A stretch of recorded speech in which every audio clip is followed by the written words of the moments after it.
yeah, so we decided to get a lawyer and now start building up like a case for like a visa and a private life. Like, you know, I've built up a private life. Yeah.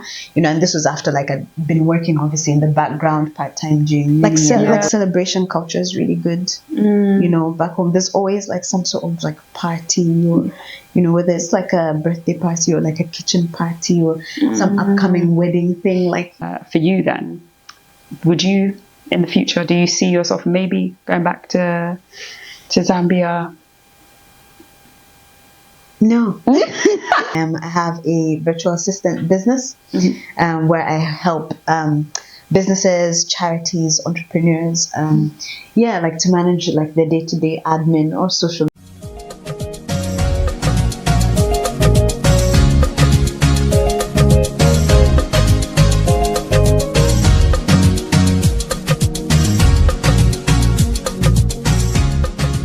Okay, well, welcome back everyone to NorSpeaksOut. I'm Nor, and you all know this channel is all about African history and diaspora stories. And we're here today to interview the beautiful Luipa, who's going to tell us about her story, her experiences of moving from the beautiful Zambia and coming to Scotland. So if you don't mind, would you please introduce yourself, tell us a little bit about yourself and where you were born and raised, please?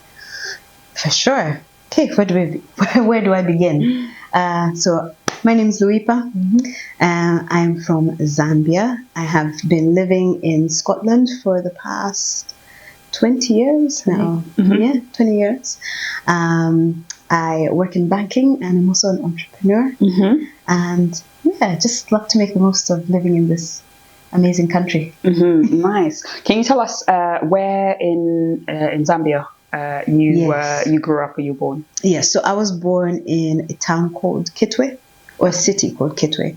In Zambia, it's one of, I would say, like the bigger cities in Zambia. And it was a lovely place to live and a lovely place to grow up as well. Very suburban, I would say, like lots of like families and like lots of subsections throughout the city. But yeah, like life growing up in Kitwe was good. Nice. How old were you when you came to the UK? I had just turned 18 when I moved to the UK. Okay. Yes. Ooh, okay, so the most significant amount of your childhood then spent in Kitwe mostly? Yeah. Or did you move around Zambia even? No. But like, I think our family are very, like once we stay in a place, we kind of settle in a place. So like, my great upbringing was very stable. Okay. So we stayed in the same town. Like I think I went to the same school as well, from nursery all the way up to grade 12. Yeah. What was the reason? Was it you came or your family came? What was the reason? So it was mainly because of I think just mom and dad looking for more opportunities for us.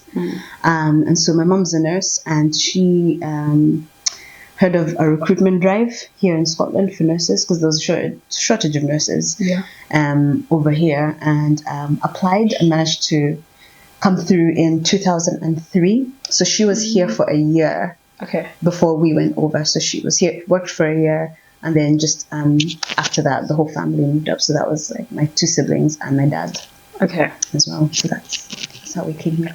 Fine. And so you're 18 now, and you're starting university, right? Yeah, so I was due to start university. However, because the education systems are quite different, whereas we would have done O-level qualifications back home, that wouldn't have been enough for me to go straight into university here. So what actually had to happen was I had to go into high school for one more year here. So I did an extra year to get my hires and then qualified to go into university. So I was like the oldest person in school. Okay. Because everyone was like 15, 16. Yeah. They finished earlier here. Yeah. And I had already done the whole shebang. So I was like not keen, but it needed to be done. And so how was it for you then? So was it 2003? 2004. Yeah. Okay. So you're 18 or 17. Just turned 18, yeah. Yeah. And you've moved to Scotland. You've come to Glasgow, isn't it? Yeah. How was life? How did you find Scotland? How did you find Glasgow? It was different. It was like being on another planet, to be honest, because it's just so different. You know, you go from somewhere where like the majority of people are just black, you know, and you come here and you're instantly the minority, and you're like, oh my gosh, in every context, in almost every context, you're the minority, and you're like, oh wow. And it's just trying to acclimatize to the accents as well. Like, you know, just remember for the first few weeks, just not understanding what anyone was saying, because the Scottish accent is quite different and like coarse at times as well, just not understanding anyone. But eventually, like, we got there, but it was different. It was a big transition. And then especially when you leave at that age, you've already made like friendships, like solid friendships, and like you're settled, and like, you know, like I had a youth group at church that like I loved, and like we were so close knit,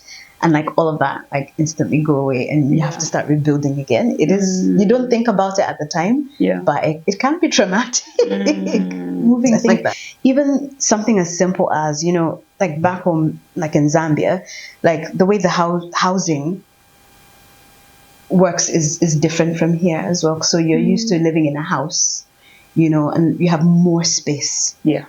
We're used to kind of more space and like bigger bedrooms, bigger everything. And you live with extended family, and that still works. You still feel like you're a part of like massive space. So there's a bit of freedom in that. And then you obviously come to the UK, and housing is a bit more compact, you know, and so you kind of do feel claustrophobic. So what university did you go to? What did you end up studying? So I went to Glasgow Caledonian University. When I applied, I wanted to do an economics degree. And just before we started, we basically just got an email just saying, oh, unfortunately, they're not going to run the economics course, because there was only 6 people that applied for it, because Glasgow Cali, we call it Glasgow Cali for short, was going through like a period where they were, I think, transitioning from a college into like a full like uni and stuff. They're quite a modern university, you would say. So they were still kind of building like their schools per se. So only 6 people, I think, had applied for it, and they're like, we can't run a course with 6 people in it. So what they gave us the option of like choosing other areas within the business school, or doing the foundation, because everyone who goes into economics like has to do foundation business. The first year is always foundation for anyone doing any type of business degree. So they just chucked us into the business school for year 1, and there was so many different options. You could do marketing, or branch out and do HR, or do finance, or just stick with the business degree as well. So yeah, like I ended up finding my feet within that. Although I did an economics module, it didn't captivate me as much as the banking module that I did that year. And so after that, I decided to switch and went on a path to pursue a degree in financial services. Okay. We've finished financial services now. It's 2009, and we've got a financial crisis in the UK. What did we do?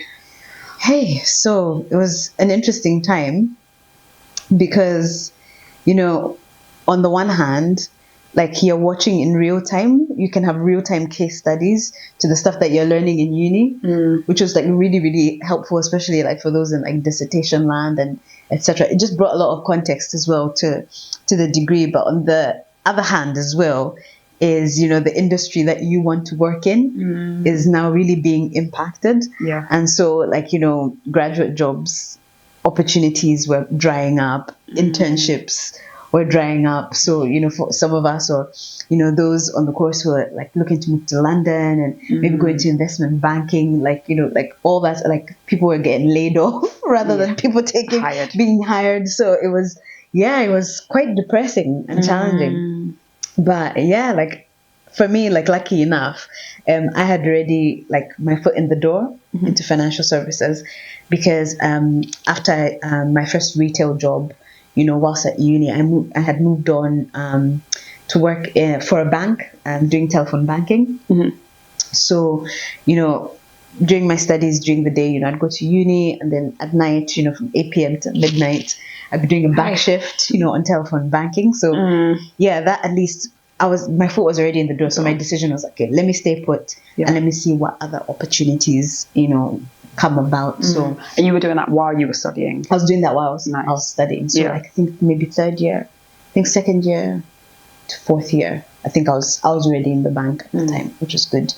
And then after graduation, I just decided to go full time within that role, and then moved on to still within the contact center, just a team called Gateway Team that was kind of like doing customer service for like all the private banking managers and stuff. So that was good experience. And then eventually there's a role that came up at head office, like a payment analyst job.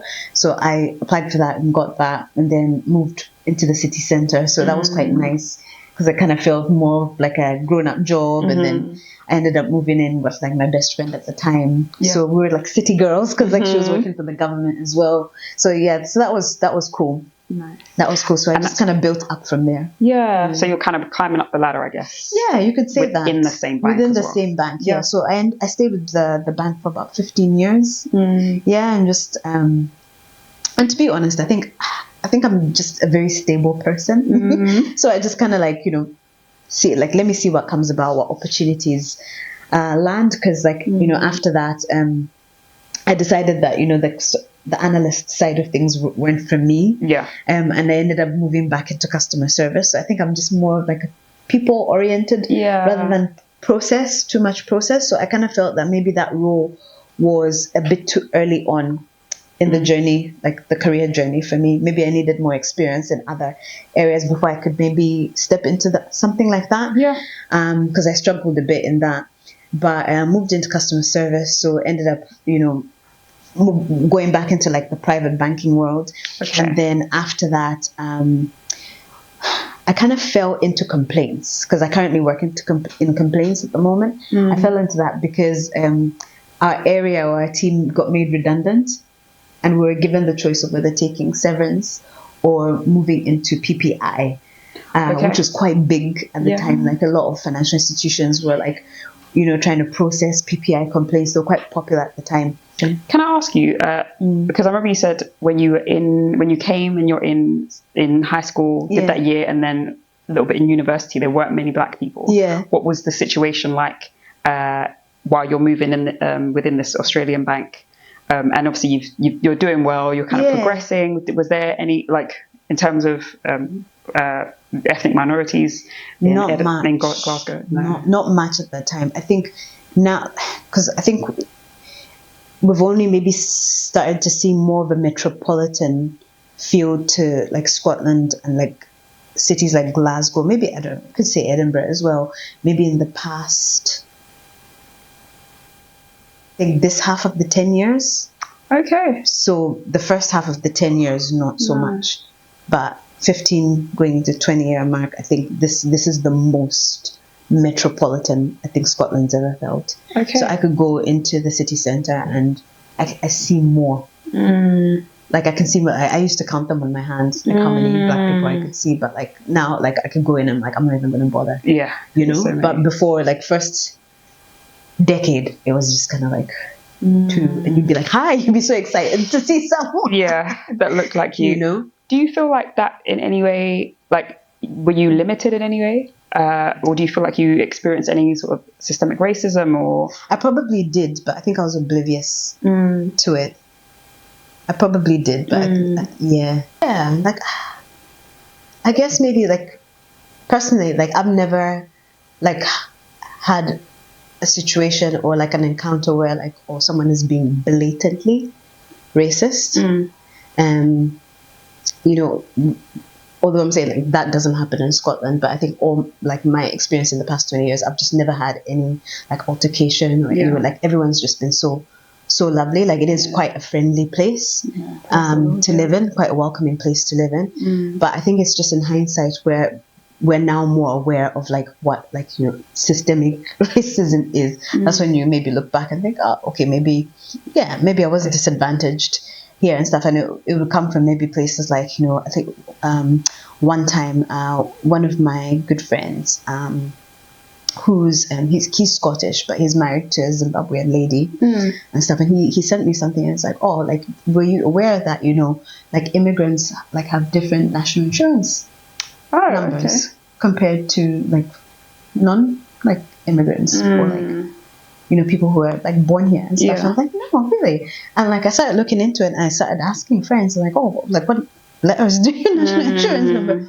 begin with? And like, lo and behold, like it was different. And I was like, why is that the case? So it makes you start like questioning things and like, okay, does that impact like how I get paid in comparison to like my, non-African or non-immigrant counterpart? So it's just stuff like that kind of makes you maybe more, wonder exactly if in a way that you are maybe not even being paid as much as you should be for your role in comparison to your peers. So, yeah.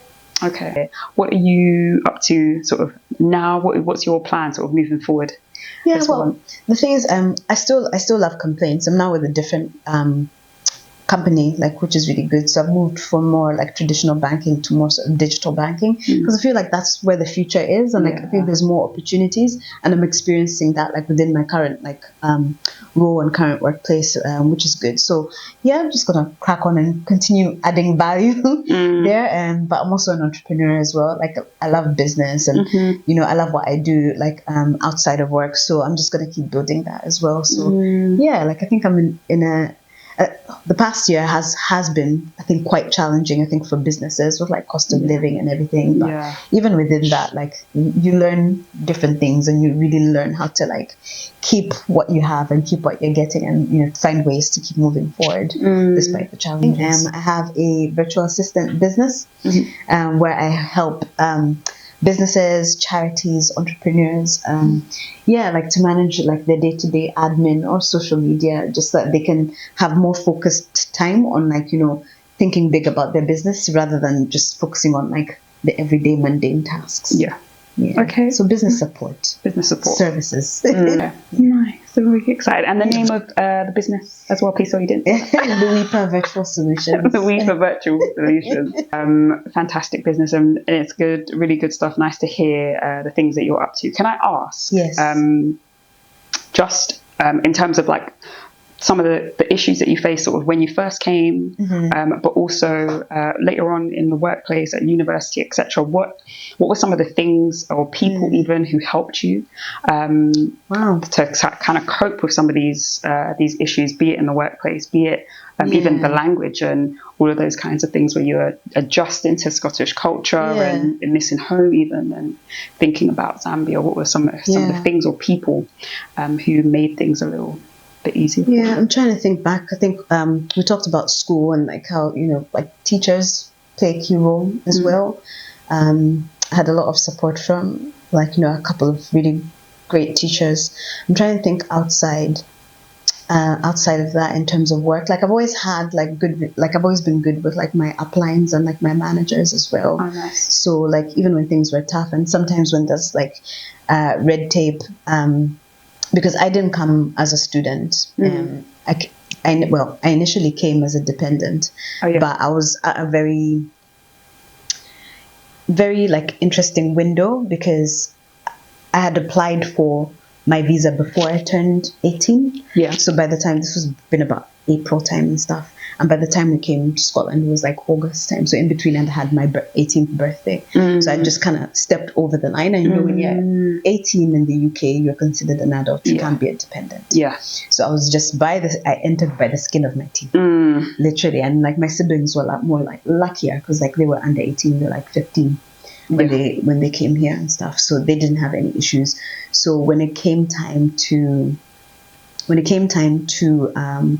renew like my mom's visa, because we were work permit dependents. Yes. When it came time to renew her visa, my siblings and my dad like easily, because he was a spouse anyway, so easily went through that process. But the 18-year-old was a problem.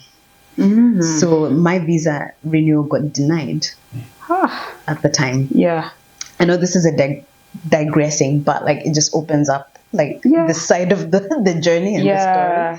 So literally, because of that, I now had to apply like under like my own terms, but then that got denied as well, because I didn't have a job. You need to have a job or something that, or something that allows you to be in the country to do that. So I was in uni at the time. So we tried applying for a student visa, but then there was a complication with it. And it's so far back now that like the details of it are a bit blurry. But I had to now go back to Zambia to get my student visa from there and then come back. But I was lucky that I was in uni at the time, because then I could say, oh, here are my documents. I'm already in university. So that was the only way. So whilst my rest of my family were, you know, they went through that process, that was fine. I had to go get a student visa. So I came back. The student visa would have been for the 5 years. Yeah.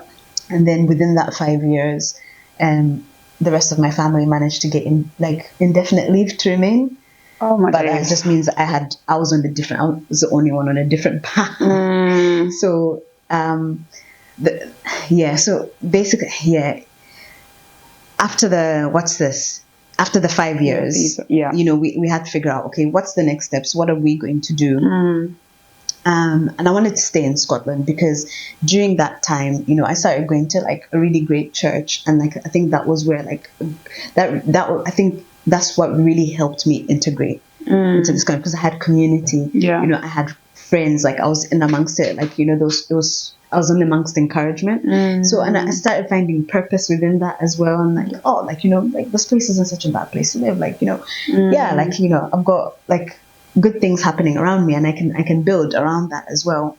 And so I started looking at options. Okay, do I stay? You know, do I move on and go and do a master's elsewhere? But then at the time that we were coming to graduate, the Scottish government were giving out like post-study work visas for 2 years. Okay. So I decided to take advantage of that. I was like, let me just jump onto that. Another 2 years, and whilst we're doing that, we can figure stuff out.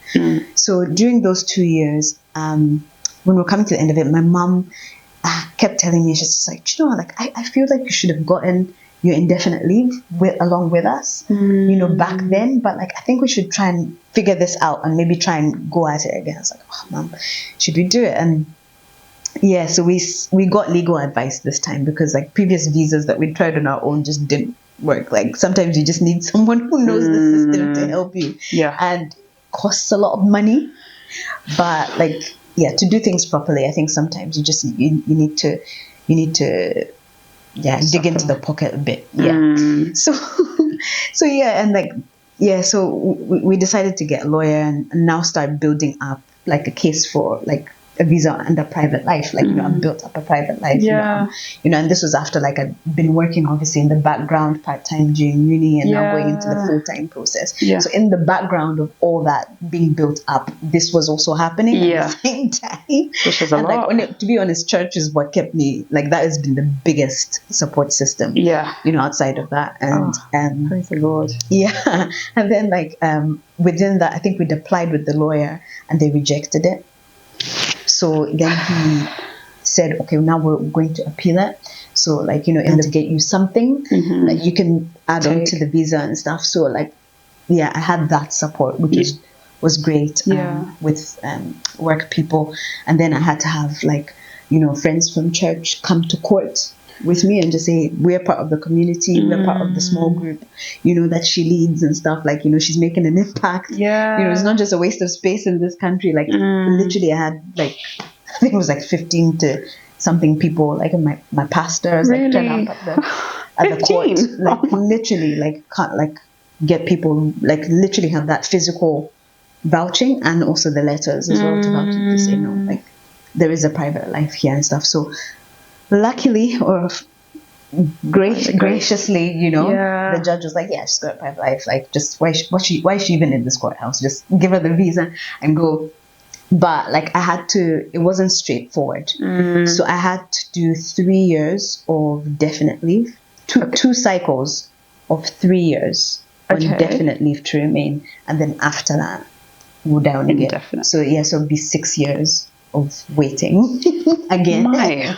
So all that was happening in the background of all of this. And I think it was 2015 is when I got indefinite leave. But I came here in 2004. So it was quite a bit of a journey. But church has been the biggest support system, like just keeping me positive through just the challenges of fighting for something in the background and everything else that you're building. And you're needing to do, and again, go to work, finish off your study, do an essay, or oh, we thank God. So yeah. Beautiful. Well, And when was it that your family, mum and dad, and like everybody? So yours came 2015, but when were mum and dad? Theirs would have been like maybe 2 years or something, 2 years or 3 years after. It would have been like maybe maybe 3 or 4 years. Yeah, not too long. Yeah, it was quick for them. Okay, it was quick. Oh, sorry, 3 years from when we came. Oh, that's really fast. It should have been like, something like that. Like, okay, within 3 to 5. Yeah, it was super quick. It wasn't long. Oh my goodness. Yeah. But yeah, you got it in the end. But of course, it was a long wait. It requires perseverance. Yes. And then again, like the legal advice, and even with the legal help, rejected twice. And we're going to probably more than that. Like, yeah, it was probably been twice or something like that. My goodness. Yeah, it's a lot. It's a battle sometimes. It's not straightforward. Indeed. Yeah. But it is God. It was God though, because like it was out of the rules. Like they had to like do it out of like the rules, so that's why I had to do like on the challenge, but also on like, you know, so many of the really good things that you've experienced, the support you got from like your family, your teachers, etc.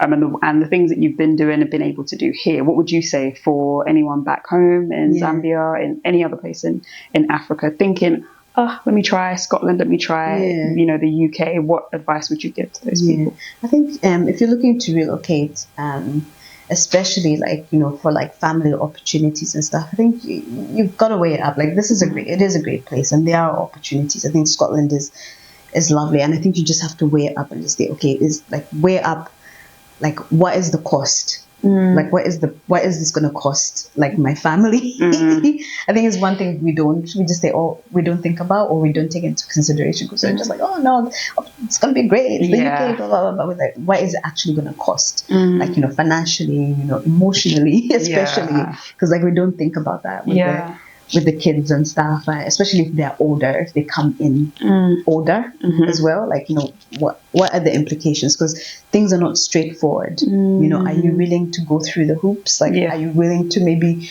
go the long road as well to get to where you want to be? Because like, I think sometimes we want things now. But like sometimes it's a bit of this process, maybe even decades of waiting for some.